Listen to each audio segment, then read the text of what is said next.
Hello everyone, and welcome back to the Brightworks and another match of Beyond All Reason, where, after recovering for a little while, I had some throat issues going on. It was important to take care of it here. I feel like as a caster, I'm very excited to be back in the hot seat and taking a look at what should be a rather long noob match played on entrenched plains. It's a map rather, that is always known to go quite long. And so when I did see this replay come by, I thought it would be an excellent way to get back into the swing of things here, as we enjoy some good old-fashioned late-game shenanigans. And spawning here is our blue team leader, going to be looting our blue team into this battle here today, as we stare down the barrel of that D-gun. Looking very devastating, actually, the little heat pulse coming off of that as well. It's going to be Dinkbat. Yes, Dinkbat the Almighty coming in at 23.53 open skill and showing us what they've got as a core commander spawning on the backhand side here of this this very long map. Yeah, one that's definitely... It goes the distance as far as time goes, but it is also, in and of itself, a very long map. We'll zoom all the way out here and have a look. As you can see, this map features effectively 3 lanes. You've got 2 lanes on the northern side here, kind of condensed into one, basically a 2 versus 2. You have 2 lanes on the southern side here, kind of the same situation, and then you have the big trench right down the middle of the map. And this trench is usually where the fiercest of the battles are fought. It's also where most of the teamwork is played, right? Because you can imagine, leaking down in through these rivulets and other areas, these little ramps to get units down there, you can certainly have a big impact on the midsection of this map just by leaning a little bit of extra force in or out of that central section. Means that it ends up being a huge part of this map pretty much all the time. It's spawning over here on the other side of the map, on the left-hand side, as our Red Legion commander, the leader of the red team here. Oh, and okay, going into a especially greedy start right here with the overcharge mechs first. It's going to be none other than Nonchalant Sigma. About as Sigma of a play, I guess, as you could ever go for here. Going for the early overcharge mechs is kind of ballsy, right? Because these are 250 metal a pop to build one of these. Not to mention, I believe it's 5,000 energy to build one of these as well. Yeah, 5,000 energy cost is huge. But you know what? We've got the storage up. We've got those wind turbines cranking out 20 energy per second here. It's really not the end of the world. Okay. Yeah, I don't mind this one bit here for our red commander. This is kind of interesting. This is going to slingshot the red commander forward, at least in comparison to, for instance, the other commander on the other side of the field here. It's going to be Banana Split, the Seafoam green commander, going to be spawning in the back as an Armada commander. And yeah, we have a Legion commander on the front here as well. NT Guardian going to be playing as a Legion commander here. So it does mean we have the potential for those overcharge mexes, but we haven't seen them already, right? And so that's kind of the caveat, is the quicker you get those up, the quicker that they pay for themselves. But they also demand a huge energy cost, so it does mean that as long as you can get that energy to fund them, then you're going to be in a huge advantage. For the meantime, though, it's going to be vehicles. We do have a construction turret coming up right here, and already, I mean, yeah, 4.1 metal per second. Basically, we've doubled the amount of metal that this backliner has. Kind of 2 different strategies, right? You can either play in the backline and try and tack up as quick as possible, or you can put units out on the field, try and grab the metal extractors and expand as quick as you want to. Typically, expanding out onto the field, especially on maps like this with tons of metal extractors everywhere, is usually the best play. But certainly, we've seen some interesting build orders come up with Legion, and I don't really feel like it's set in stone. Oftentimes, we're finding Legion commanders doing interesting new things every single time, and, you know, it's one of the reasons why I love them so much. Love checking out those Legion games. Ray Nugget, Ray Nugget? Orange Commander, stepping forward at this point. We've got yellow reinforcements here as well. We've got the Satyr coming out to reinforce a bunch of those goblins that were produced. User 5, or users. Yeah, we'll go with User 5. User 5 here. I'm going to skip this song. Feel like we need to jump into the action here already. We've already got units out on the field. This is one of the longer maps, and so it does mean that rush distance is pretty low. We do have a bunch of these Phobos making their way across here as well. We're about to get into the action, as we do have the Cyan Hounds now making their way forward, or Hound impersonators, wannabe Hounds making their way across right now. One of the fun things about the Phobos is that they used to have a 3-barreled cannon. That's been reduced down to 2. I believe their damage was effectively kept the same with the cannons. They just kind of split the third projectile's damage between the 2 other cannons. It does mean, however, that they tend to connect a little bit more consistently when they fire, right? Because if it's only 2 projectiles, then it means that if they land both of them, then they've done 100% of the damage. They also trade really fabulously against these early game units. They're kind of strange in that way. They work effectively like a early game... Well, they're obviously an early game assault unit, but they also trade very well against those early game units like the pawns, the grunts, or whatever. But it's entirely based on the shape of the engagement. If you take a good engagement with a good concave against these, you can easily blast them apart. But likewise, if they manage to get a good surround, or they can approach from different angles, yeah, they'll tear you apart very, very quickly. Legion tends to have a lot of nuance like that, where a lot of the units benefit greatly from having very specific micro. Love the idea right here from MX Pal, the 2 open skill, 3 chevron heroes. Is that 3 or 4? That is a 3 chevron. No, wait. Brightworks. Counting with the Brightworks, that's a 3 chevron hero right there. Setting up some spy turrets on the front line. That's very cute. Very, very cute. I love that. It works well in this map, too, because these cliff sides are primed for it. Ooh, okay, we actually have an HLT up on this high ground. The Agitator, you know, I always feel a little bit sus when I see an Agitator. But maybe it works out. Maybe it'll work out well in this turn. We also have some Decurion spam coming out. Okay, I'm starting to get a picture of what Nonchalant Sigma has planned for us today. The Vehicle Lab, of course, means you can go into those Thanatos, is that what those are called? No, Helios, that's what they're called. The Heat Ray tanks. Very, very effective, do tons and tons of damage. It's a great way to reinforce any kind of army with just a bunch more DPS. The Decurion here, though, sort of the opposite take on that, reinforcing with a whole bunch more HP. Sorry, an excited outburst right there from the camera, or from the behind the scenes. Anywho. Man, I've missed Beyond a Reason. I have not had much time to play recently, and it feels great to get back into it. Sometimes it's like, sometimes I feel like I'm burnt out from this game. Sometimes I watch so many games in one day, and then I feel like I can never play again. And then I play another game, and I'm like, oh, no, I'm right back into it. You guys feel the same way? I feel like I feel that way often. Rye Nugget. Continuing to pressure on the southern side. Actually just applying a bunch of pressure with LLTs and the commander over here. It is a very resource-unintensive way of playing, so it does mean that we probably have a bunch of metal. Yep. 1,200-ish metal in the bank right now for the orange commander. Now here's not to say that that's a bad thing, but you do want to increase that production and either make sure that you're spending it on more eco, or of course use that metal to go ahead and build a bunch more units. Actually a big energy issue right now for our orange commander. Decurion's here, getting into the mix. Just a great example of how powerful these Decurion can be. Couple of Janus firing away here, doing a bunch of damage. The Decurion blasting apart a bunch of these units as well. Couple of the hero pawns making it past the defensive line. Ooh, they managed to do it. Ooh, Agitator shots. Trying to connect. Oh, it's just not going to, is it? Pawn does manage to sneak by. Okay, one mech goes down. I think we probably need to see maybe 2 more mechs. Maybe 1 more mech to justify this pawn here. 54 metal cost to build one of these bad boys, the pawns. I think we're gonna get it. Mex does go down. Okay, 0% HP remaining here for the pawn. I was gonna get a shell shocker for his troubles too. Okay, the hero that we needed, the Cyan hero, the Cyan hero, NT Guardian, managing to get way more value than was anticipated with just one of those 4 or 5 pawns that tried to push forward. Very nice. Now there's a bigger issue on the horizon here, though. What we should be doing, this is an important part of the strategy here. We need our red commander to start repairing all these. You have 300 build power per second. There it is. Okay, the repair command starts up, and we will see these all slowly creeping back up towards full HP.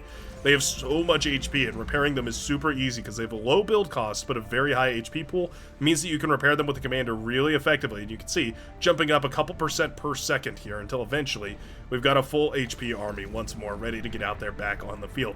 Super difficult to deal with. They don't do a lot of damage on their own, but the fact that we now have, what is that, 8 of them? 7 of them on the field at this point.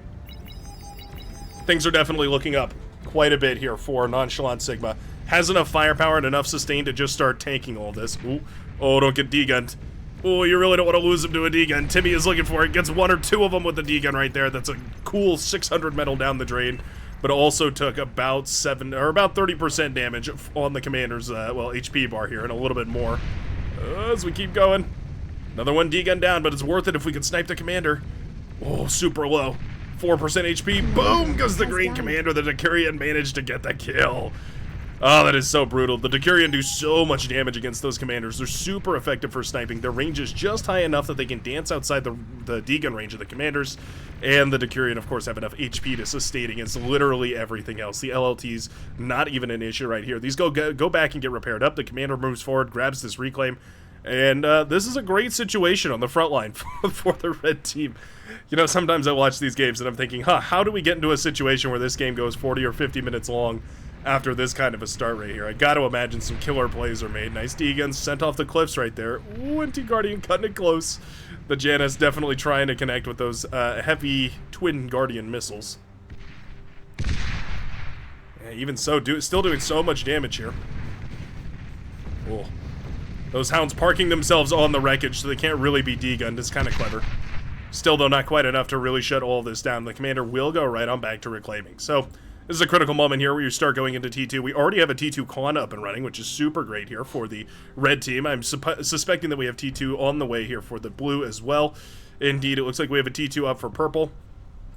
Yeah, T2 coming up here for cyan as well.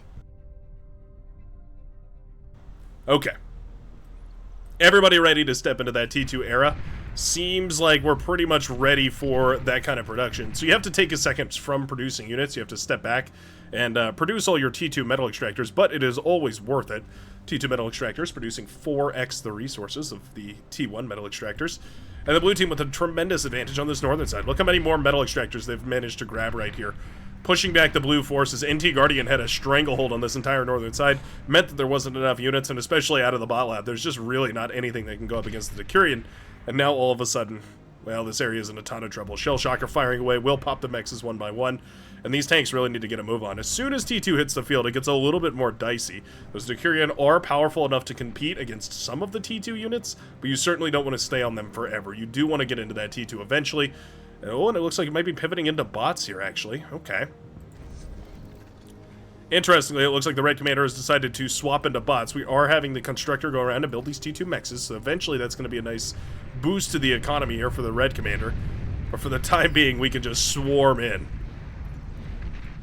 Decurions in swarm is never a good thing to see. We've got a gauntlet on the high ground. Not much good this thing has done.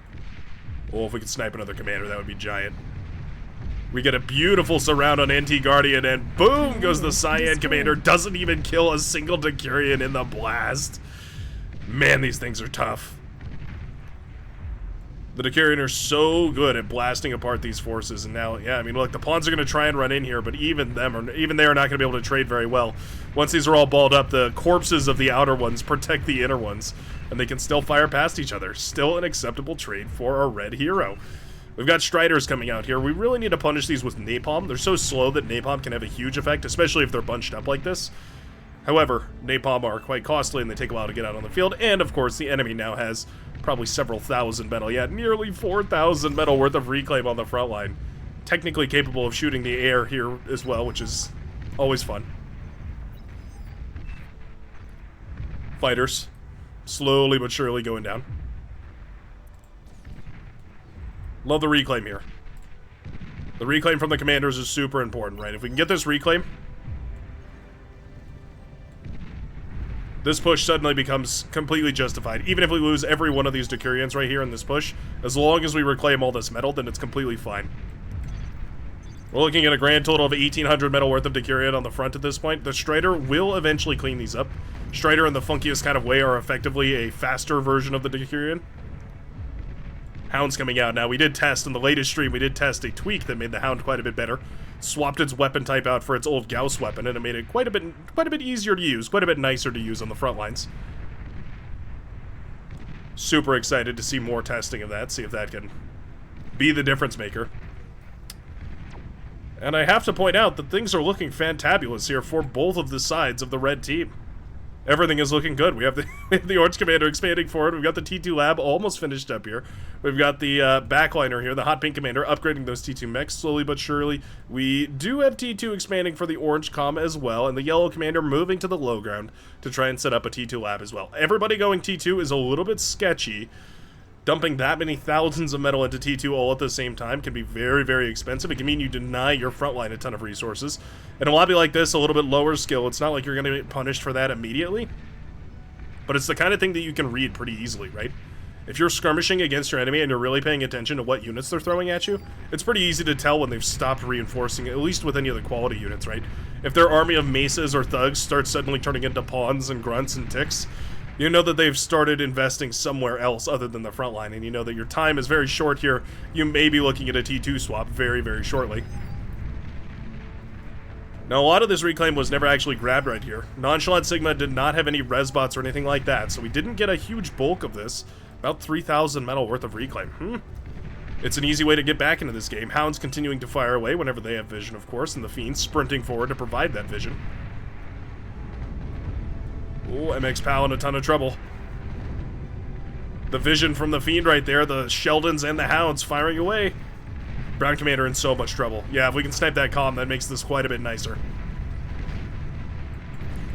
What are we going for? Blitz is coming through. Those are an issue.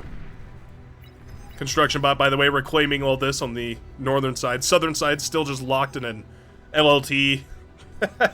Just a standoff, basically. Just a bunch of static defenses all looking at each other. Strider's going to be more than enough to clean all these up. The blitzes, they're nice and all. The Striders are basically, again, a blitz, but better. They have more HP. They're about just as fast.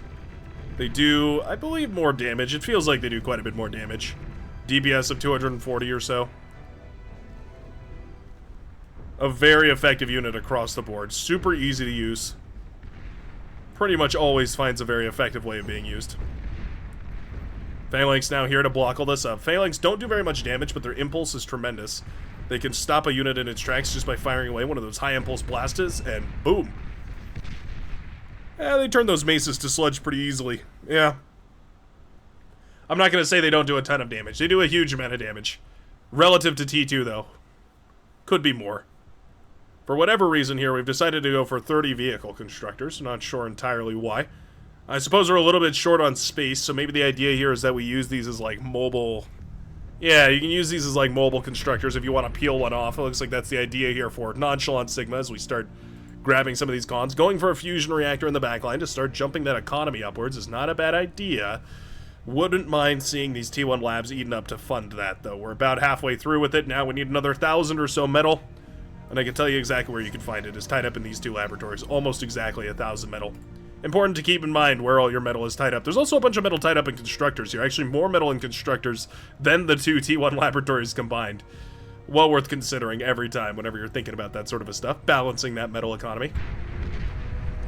Looks like we're finally bold enough to push forward here on the southern front. Red team has basically just been leisurely improving their tech, whereas the blue team kind of just went for a bunch of T1 units and threw them at the wall to see what would stick. And it kind of seems like nothing really stuck. We've got the medium tanks pushing forward here. I suppose they want to try and grab that agitator. This is almost twice the cost of the agitator here in medium tanks. Were these brutes really worth it? I mean, it's nice that we took down the strategic high ground. As long as we can continue the push and continue taking control of all this, maybe it works out okay. But I'm a little bit suspect that this is not going to work out so well. Essentially just going to be a bunch of dead units on the front here. I guess these tanks are still fighting T1, so for the time being, still efficient. Thought we had T2 mixed in here, but maybe not. So much friendly fire here from the Quakers up on the high ground. Quakers probably doing more damage to the red and yellow armies here than anything else. Still doing a fabulous job of blasting away at all this. Giant run by on the northern side, meanwhile, as it looks like the Cyan commander has realized all of a sudden there's nothing holding together this midsection, manages to find an opening and squeezes those Striders on through, and just like that, the backline is in tons of trouble. We have nothing to deal with this. T2 laboratory came up and running, but there's really nothing here to stop any of this. We don't have any units in position. The laboratory, well, the laboratory does go down. Striders now making their way into the backline, gonna start popping these extremely explosive... Why are we building these? Oh no, Incinerator doing more damage than the Striders. I have no idea why we were building those E-converters surrounded by the wind turbines. It doesn't make any sense to me. But the Incinerator here eventually cleans all this up, but not before blasting apart most of this base on its own. Okay. Okay. We've settled. At the end of the day, we've settled. The Red Commander holding this, I guess, northern side as hard as possible with the Phalanx here. Trying to invest as little as possible into units. As you can see, the Incinerator came out. Now we have the Thanatos Salvo rocket bots coming out as well. But we wanted to make sure we got that advanced, or that regular fusion reactor up and running. Produces a little extra energy, costs a little bit more too, though. All said and done, very, very efficient. Now we have the metal in the bank, now we have the production, we can go ahead and just start producing units. In fact, we have all these idle constructors too. Probably just latch all these constructors onto one of these constructors. Do we have the extra units enabled? We sure don't, so yeah. just attaching these to the T2 COD and then using that to scale the economy. Build some fusions, build some E-converters, all that good stuff. Stuff you can kind of do passively once you get 1 or 2 of those up and running. One of those weird situations in a game where you have to measure how many units you actually need on the front line. Gets increasingly difficult to call once you have T2 out on the field because, of course, T2 is very efficient, especially at long range. And now we have the Challonge, which are the king of efficient at long range. The more and more of these build up, the more and more it becomes harder for the Red Commander to effectively do anything about it. We actually have a Persecutor coming up here from that T2 Constructor, bypassing the Legion T2 and going straight into the core T2, and I kind of love it. I think this is great because this can finally outrange those Sheldon. At the very least, there's some kind of a way to put some pressure on them other than having to sacrifice units and take relatively inefficient trades against them. Not bad right there.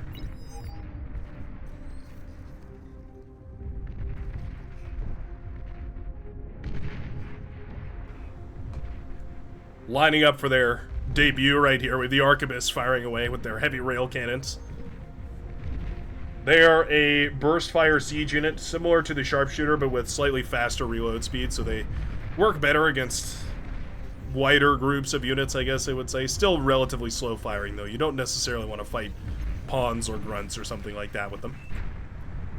More medium tanks. Oh my goodness. This other side, Pow Pow 840 here has gone for record-breaking numbers of medium tanks as we just try and throw more stuff at the wall. Yeah, we're just trying to invest. We're just trying to put as much metal on the field as possible, but unfortunately, especially against those T2, these T1 medium tanks are just going to get outclassed. Those Thanatos firing away. Each individual rocket not doing super huge damage, but they fire such a big salvo, and now there's quite a few of them up and running as well. And they can seriously start to chip away at these bad boys pretty easily. Not a good trade right here for Pow Pow.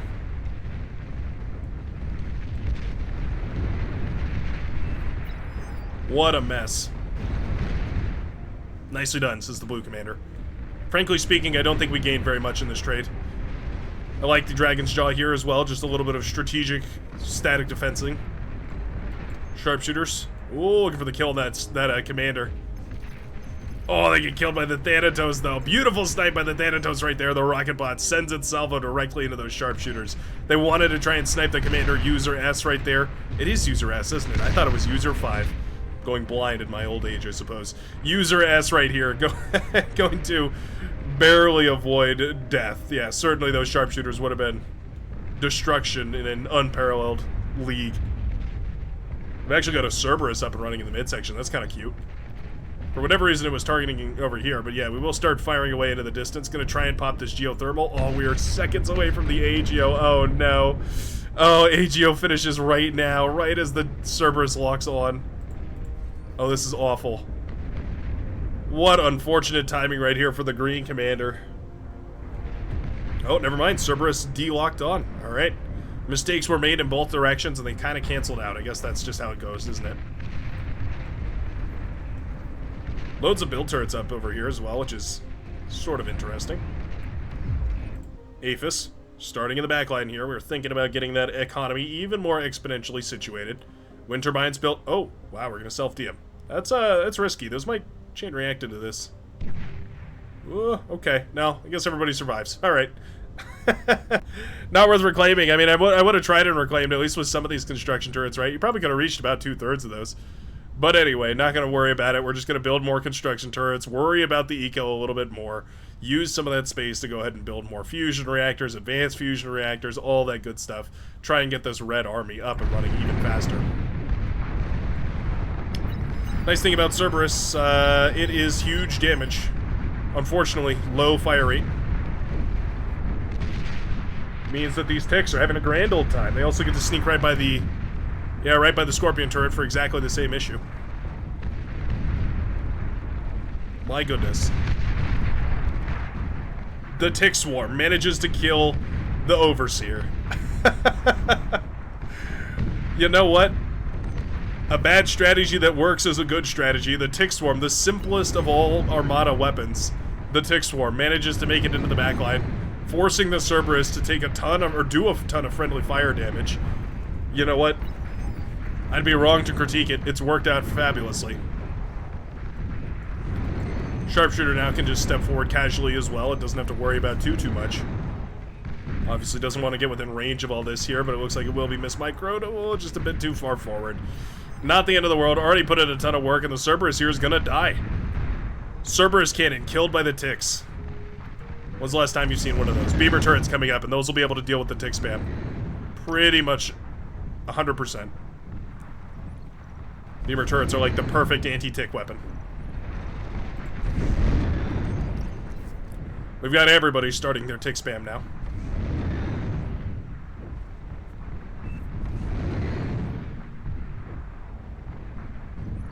This is actually a really effective defense. It's just the beamer turrets with the scorpion turret. Beamer turrets obviously for the high fire rate, low damage. And then the scorpion turrets for exactly the opposite. Means you can cover pretty much all your bases here. You can see the Centurion being blasted away here by 2 shots. Oh, friendly fire from the scorpion turrets. That sucks. Banishers on the high ground to supplement that damage. Oh, but we have an LRPC. Yeah, look at that. A Basilica up on the high ground here to fire away. Is that a nuke we're started up? Oh, we're more than started up here. We're 50% of the way done with a nuclear ICBM launcher in the low ground of all places. We've got some prime strategies here today, folks. What does the blue team have to counteract this? Are we going for anything cheeky? It does look like the blue commander is looking to scale that economy a little bit more aggressively. We're starting up that APHIS. We've got triple fusion already. E-converters coming up here. T2 already out and running for the Lavender commander in the air for the red team. How's the air looking for the tan? It does look like, yeah, we're up into T2 as well. We're also Armada, which means we have access to some of those very lovely Armada technologies like the EMP transports. We also have the atomic bombers and the EMP bombers. All very, very effective if you have the energy to fund all of it. And, of course, the build power to produce all that, not a little on the metal cost of it all. Thanatos are so good at reaching out and hitting super, super hard. Sort of like a mini catapult, of which we actually have one here. The leader of the rocket salvo bots. If there was a sub-faction of rocket salvo bots in Beyond No Reason, I'm certain that I'm pretty much certain the catapult would be looking at it. Looking at it as the leader, anyways. Changes, by the way, in case you wanted to take a look at these. Somebody brought up in a comment that I hadn't looked at those in a while. You're absolutely right. I have not looked at the changes in a good hot minute. Sometimes life gets in the way. Or whatever that dinosaur guy was talking about. Well, you know, I like the spiders here. I think this is the right idea, but we don't want them clumped up. Oh, look at the fire. Oh, the AoE damage. I was going to say friendly fire damage. It's not friendly fire. It's the AoE damage, the splash damage right there. Oh, my goodness. That was like 6,000 metal worth of spider bots down the drain right here from like 3 Quakers and a Tsar. Wow. You really can't ask for efficiency like that. I mean, that is peak efficiency right there for the red team. Striders can effectively go across the map and win this right here. AGO is set up right next to the fusion reactors, right next to the laboratory, right next to the commander. This is an explosive set of buildings all set right next to each other. Oh, if only these units would go. I don't think we're going to do it. Our yellow commander playing very timid today. Wants to build up that unstoppable ball of Thanatos, but on their own, Thanatos really aren't that unit. They're not like sharpshooters or starlights where as long as you support them with anti-spam, they can effectively do it all. They need a lot more support than other units do. I think putting Phalanx in front of them is a good idea, and I think also supporting with a little bit of Napalm can work nicely as well. But they just don't work quite as fast, right? And so, yeah, seeing these move across would be wonderful. Do we even have... Oh, we don't even know about any of this, yeah. No scouting right here. Lack of scouting is a huge issue, and so you can see the blue team actually has some decent scouting information. It's kind of taken a closer peek at what's going on back here, you know, has snuck some units through and whatnot. Not tremendous scouting either. I would say both teams relatively blind, but a little bit of scouting is obviously quite a bit better than no scouting whatsoever. Eviscerator pop-up cluster munitions now firing into the distance as well. Very cool. Catapults getting into position. They can't really hit that spot, so they're kind of derping out. Ugh. I'd love to see these actually fire. There we go. They are going to launch those salvos into the enemy line right here. And man, the damage is ginormous. Yeah, those maybe the most aesthetic units in the game, the catapult. Looking like something straight out of Star Wars. The smiley face to boot right here as the red commander goes down alongside literally every other unit in their army. We also do see the AGO finally being pressed out of existence here. Banishers firing away, going to be an issue for a Magikarp. Nice nuclear connection on this northern side. I mean, talk about value, right? That was thousands of metal worth of units going down for basically 1,000 metal worth of nuclear missile. Huge trade right there. Huge investment for a huge trade. Demons now coming up to the front lines here to try and, I guess, reinforce this. Where are we going is my question. I feel like there's opportunity to push at this moment, but we are very, very timid to move forward. Again, if you have the reconnaissance, the scouting information to know that it's safe to push forward, makes it very easy to do, but without it, it becomes a little bit of a guessing game. Banishers here kind of fumbling over themselves. They're not really an assault unit. They're meant to be supported by a bunch of Tiger tanks in front, and then the Banishers clean up all the heavier stuff from behind. Means they'll eventually be cleaned up, but not before wiping out basically all of the incredible, all the high-tech eco structures here for the Powder Blue Commander. AGO fusion reactors commander, another, I believe there's another fusion reactor back here. Yeah, fusion reactor debris now left on the battlefield. Double shield generator actually in the midsection here as we just set up more and more static defenses. Wow, this tick spam. Maybe one of the most expensive, forcing out a tremendous expense of static defenses here for the red team. The beamer turrets were a great option. They were basically perfect. The bulwark is overkill, to say the very least. Some spy tanks. Sneaky beaky spy tanks headed around. I don't mind spy tanks, of course. I think they definitely have their place. So another nuke. Airbursted nuke right there. Spy tanks have their place for sure. Oftentimes very, very difficult to get any kind of real value out of them. There's just one hiding behind the cliffside over here. Yeah, pretty much as soon as they're seen. Turned into paste. Long-range anti-air missiles firing away here as well out of those Mercuries. Trying to pop as many of these fighter walls as possible here. A lot of T1 in that fighter wall, though. Not very prime targets. The tick spam. My goodness, this tick spam has gotten some value. Why don't we have Tiger tanks? Oh, no. Orange has gone into T2, but has forgotten the most core concept. Don't leave your assault, or don't leave your siege units unprotected by any kind of assault unit.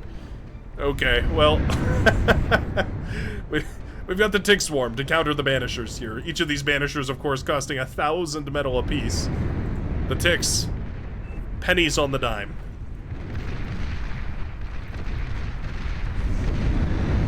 Ah, friendly fire, too.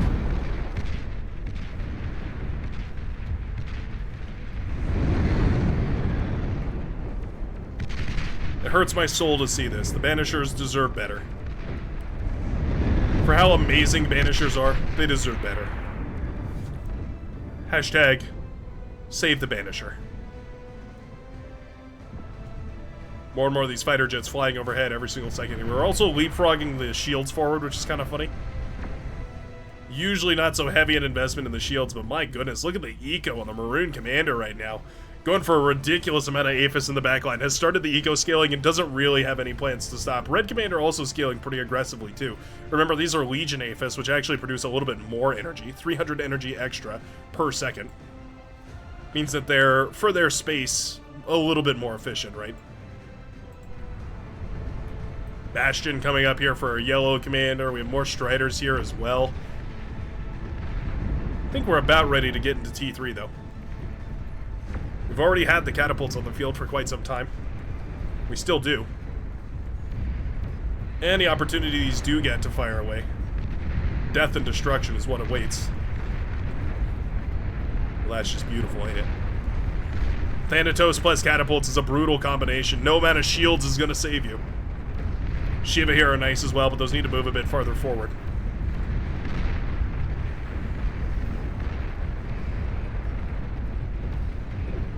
Really great stuff on this northern side. Basically unstoppable.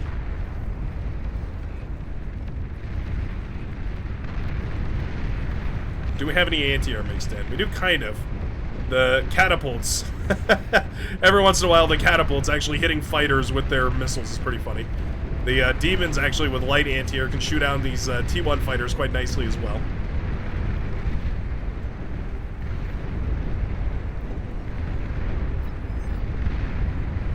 Yeah, suddenly things are looking quite bad on the northern side here. We do have our own Shiva to respond. It looks like Dinkbat is getting into position with them. Catapult's still trying to fire away whenever they can. The friendly Shiva... Oh, those are carries, too. Those are a T3 tank. Okay. So we have some serious sustain in the form of the carries, and we have some firepower from the Shiva.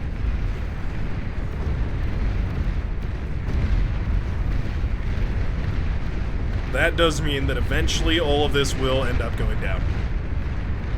Demon here blasting away as well. Very cool. Yeah, this push is pretty good. I think effectively those catapults should have been pulled back a little bit further. Shiva should probably be sent in a little more aggressively, and we need some kind of resbot to reclaim all this. But aside from all that, nitpicking on a very successful push here. We have the Zagreus coming up here, the resbots for the Legion faction, coming out for the Cyan Commander. Demons also rushing forward, trying to do a bunch of damage with those twin flamethrower cannons. A little bit tricky to gauge a demon, right? They have so much HP for their speed and for their firepower. For a T3 unit, it's really not that much at all. But compared to basically anything else, if you're ever going up against anything other than T3 with the demon, and even some of the lighter T3s with the demon, they can be startlingly difficult to deal with. Case in point is the Shiva struggle to bring this one down even. That's another nuke. Air bursted in the sky.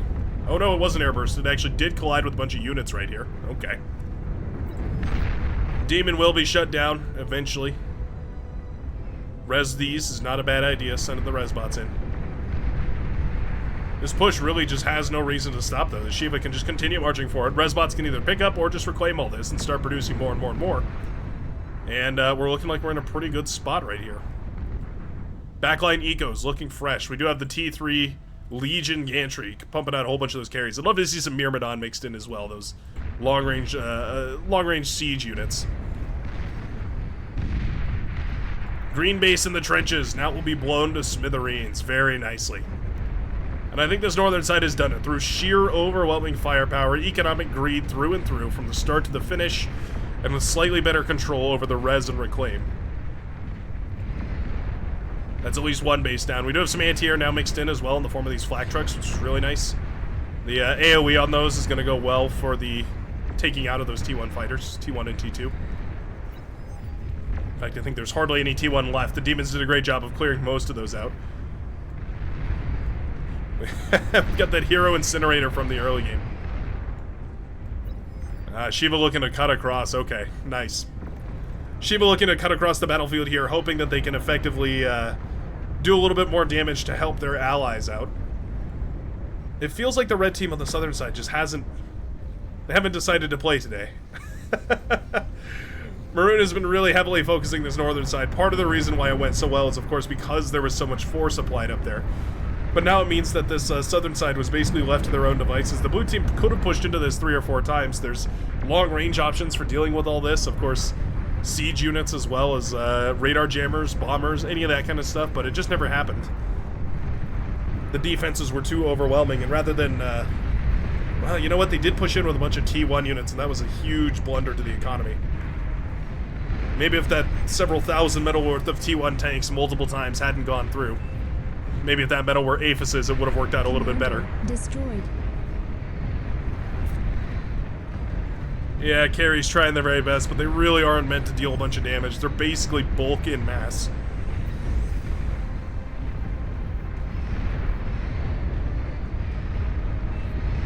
Sharpshooters are pretty good. Very easy to make a successful composition out of sharpshooters and welders.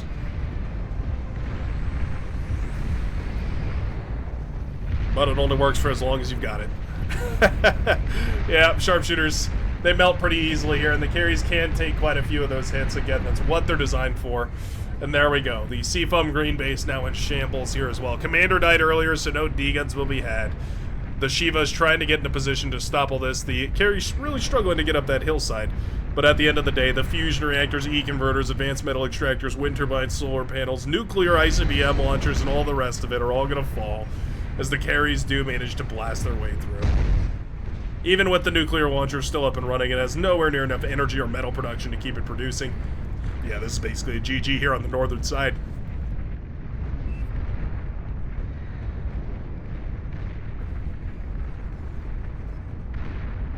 Pardon me while I blow my trumpet. I'm still getting over a cold. I feel like you can probably hear it. I'm a little bit nasally at the moment. I'm still getting over a cold or something, some sort of an infection.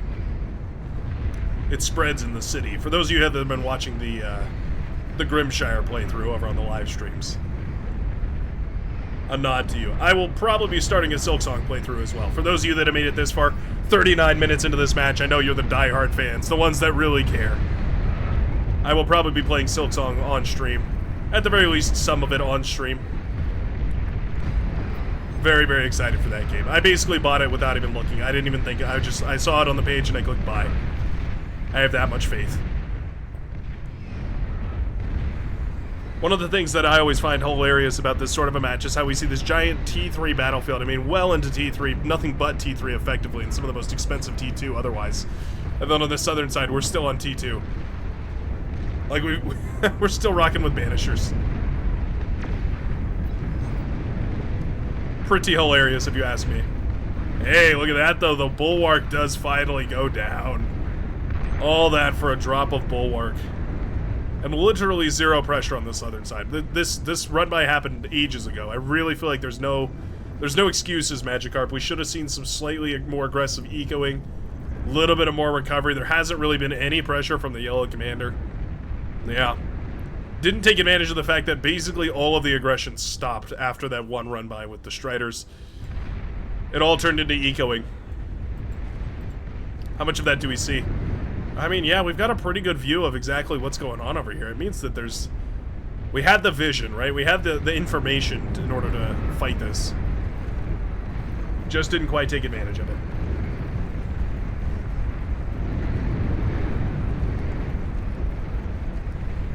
Even just one fusion reactor can jumpstart your economy. Getting this Geo up and running should have been another key take. They're just so efficient. Way, way too efficient to ignore. Juggernaut firing its beam of death.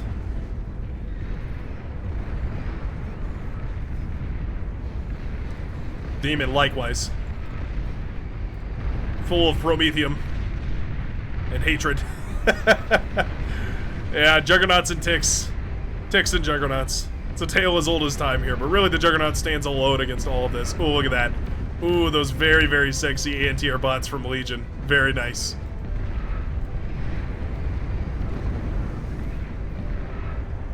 I have to thank Legion for inspiring the change to the AA bots.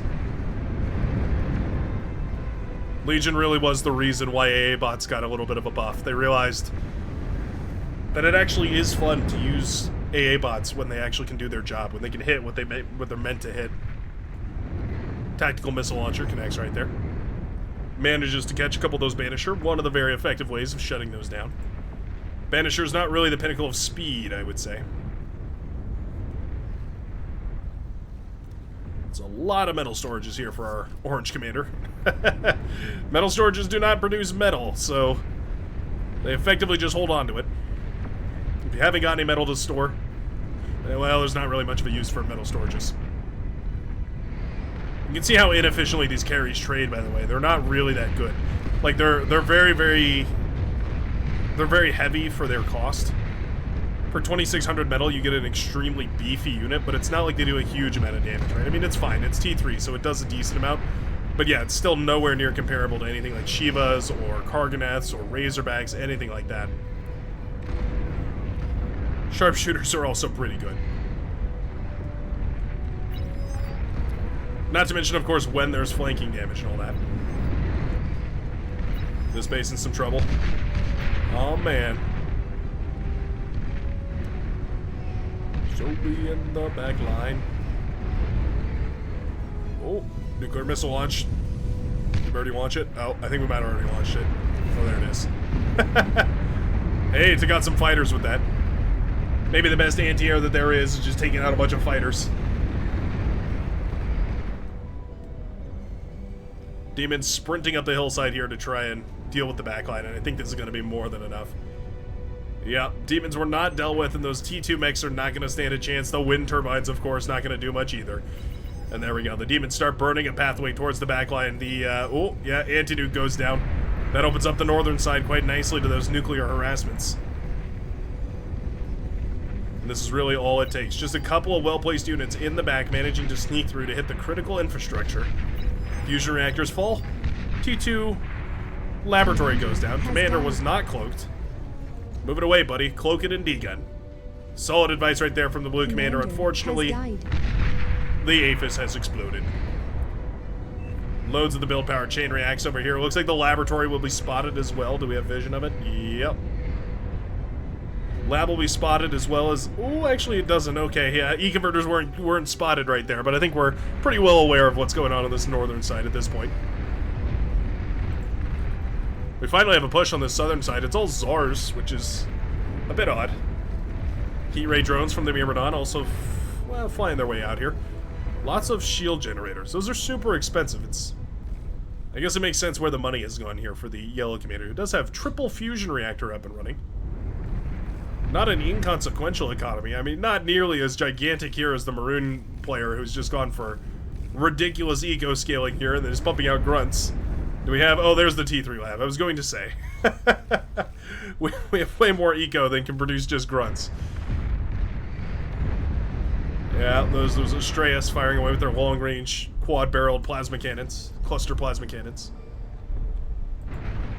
Twin Juggernauts marching their way across here as well. Their triplicant is headed its way that way, eventually. It'll make its way towards that southern side, eventually. Again, they're all clumped up. I don't necessarily want to be fighting the frontline troops with tremors in the first place, but if ever there was a way to fight them, it'd be while they're all clumped up like that.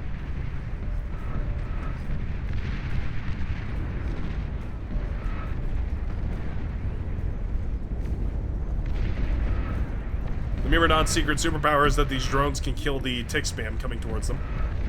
The Myrmidon has long since perished, but the drones, for whatever reason, are still up and standing. Just looming around this area, waiting for an opportunity to die. They will never return home. They will never pass go. But the resign vote has been called. I think the blue team is smelling that they might have been out ecoed. APHIS does, or AGO rather, does pop. That's nice. Good little snipe right there. Looks like the calamity has started up. Oh my goodness. We're going for a wall cannon at this point in the game. Okay. 200% metal advantage for the red team. 187% energy advantage. I think this game is pretty much as close as it's gonna be to a win. Our red heroes need only make their grand stand.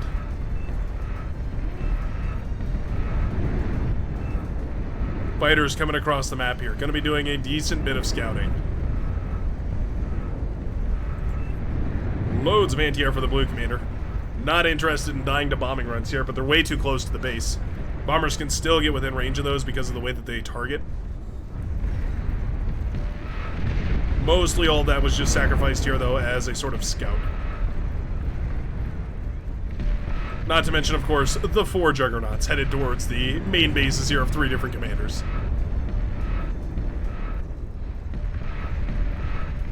Without D-guns, this is a death sentence. A Magikarp, oh, not cloaked. No cloak, oh no. K's and Kangaroo is how you cloak your commander, but no such cloak there today. Oh, yeah, Magikarp might have been able to save the day if there was a cloak, but unfortunately not. So it does mean these Maroon Juggernauts are going to make it to the back line with basically no contest.